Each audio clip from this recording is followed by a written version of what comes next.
Hai, saya di sini berperan sebagai Intan. Senang sekali bisa berperan di film Catatan Harian Menantu Sinting. Udah lama nggak main film dan juga pastinya sangat menyenangkan semua adegan yang ada di sini karena saya terlibat di dalam film yang banyak budaya dan adat istiadat dari dimana saya lahir dan besar, yaitu Sumatera Utara. Proses bisa terlibat dari film ini seperti apa sih, Kak? Sebenarnya karakter saya adalah karakter yang lumayan besar perannya pada awalnya, tapi setelah tes makeup beberapa kali dan juga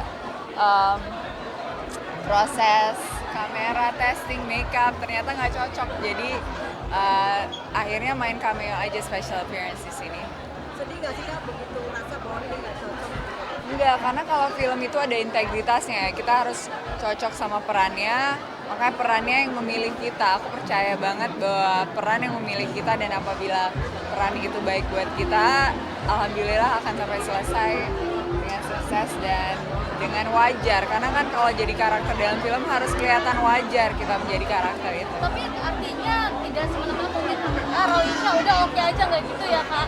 Enggak, makanya saya jarang main film. Kenapa, Kak? Karena Karena proses panjang itu. ada sih, Kak. Karena memang karir saya bukan hanya main film, dan waktu saya baca novel ini saya sangat tertarik dengan peran ibu mertuanya, dan setelah dicoba makeup untuk membuat saya tua, gemuk, pendek, lebih hitam dan sebagainya, ternyata kurang pas. Jadi akhirnya Cantik ya? enggak, ternyata kurang pas aja karena makeupnya serial apapun nggak akan seotentik kalau misalnya dapat orang Batak, ibu-ibu orang Batak. Jadi akhirnya ibu mertua yang dapat role-nya saya rasa yang paling cocok. Kak Rolisha sendiri mungkin berdialog bahasa Batak sendiri apa, Kak? Saya juga ada berdialog bahasa Batak dalam show ini, dalam film ini. Syutingnya sendiri di mana sih, Kak? Kita syuting seluruh filmnya di Jakarta, DKI Jakarta. Nah, pengalaman paling berkesan selama syuting ini apa? Meskipun jadi cameo gitu. Menurut saya sih prosesi Batak Toba itu sendiri ya, karena biarpun saya datang dari Sumatera Utara dan besar di sana, saya sendiri orang Melayu, jadi saya nggak tahu detail dan sebenarnya baru sadar indahnya budaya dan adat istiadat Batak Toba itu setelah mengikuti prosesi itu lewat film.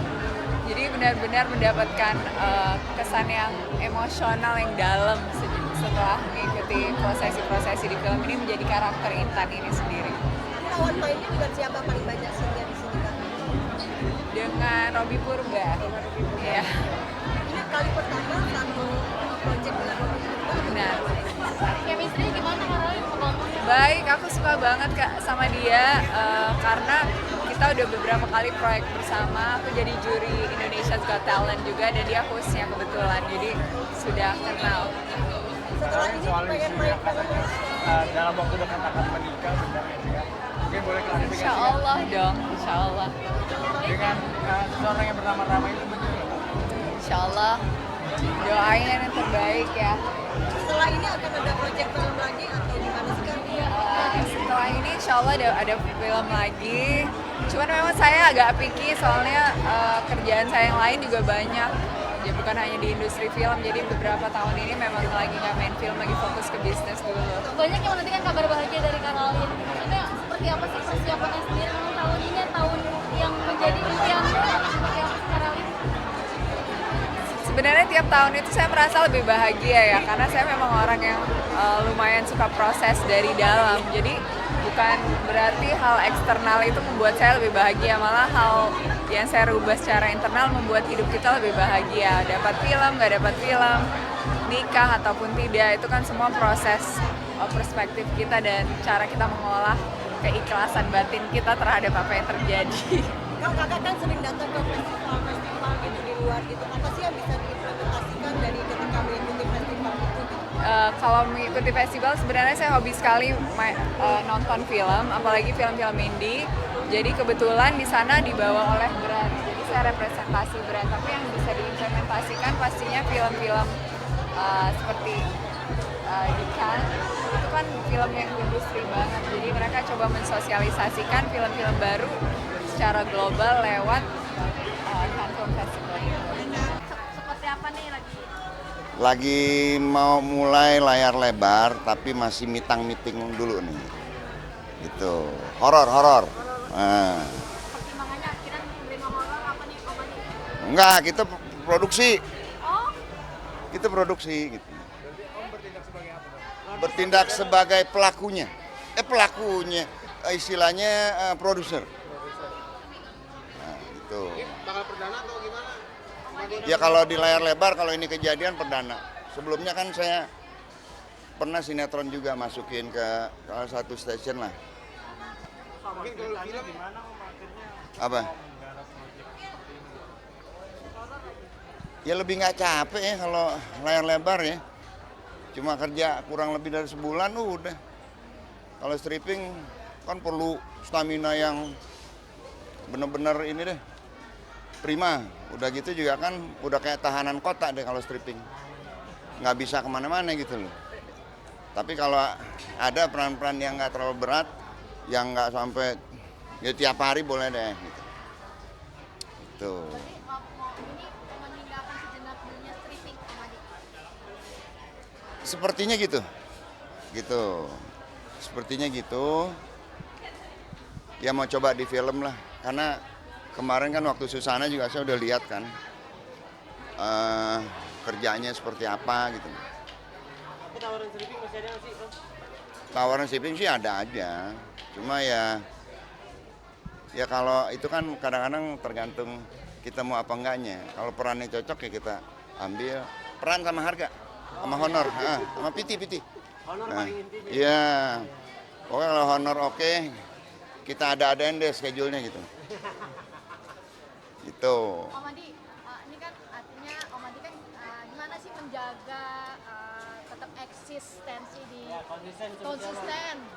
Ya santai aja sih, nggak usah dipikirin harus konsisten, nggak usah, jalan aja. Gitu. Tapi sempat pusing nggak sih Om ketika udah lama Hujan sore-sore, nggak ada tawaran gitu, sempat pusing nggak sih? Enggak, biasa aja kan artis bukan saya sendiri, kan banyak. Biarin aja yang lain juga muncul-muncul lagi gitu kan. Tapi lagi nyoba mungkin di luar syuting ada usaha apa mungkin dari Om Adi ini? Ada sih di rumah ada. Apa tuh Om, boleh di-share nggak Om? Enggak, saya monitor aja. Saya punya bengkel di rumah. Punya bengkel. Bengkel apa? Body repair, nano coating, terus sama ya detailing. Udah berjalan berapa lama Om? 2 tahunan ada. Tapi yang megang anak. Yang megang anak. Ada kok IG-nya. Ini berdasarkan memang hobinya anak atau hobinya Om yang akhirnya Om seriusin sih Om? Ya anak saya juga lucu, dia lulusan S1 manajemen tapi passionnya di otomotif. Kita mobil motor juga yang buat kontes, mobil-mobil. Ada IG-nya, bantu promo dong.